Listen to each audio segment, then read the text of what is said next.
Con Simone Bragagnolo al termine della partita, allora, rispetto alla vittoria di domenica, oggi purtroppo un passo indietro.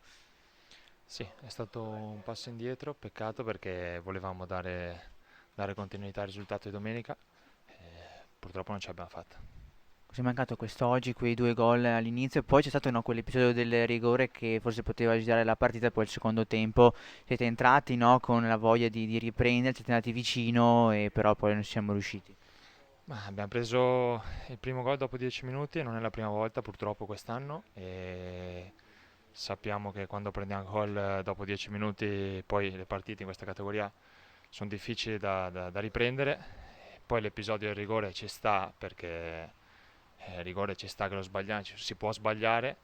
Nel secondo tempo abbiamo avuto la forza di provare a rimetterla in piedi e non ce l'abbiamo fatta. Oggi con questo tempo, pioggia dal primo all'ultimo minuto, una battaglia in campo, anche un brutto intervento su di te, ti abbiamo visto un po' dolorante nel secondo tempo. Come stai?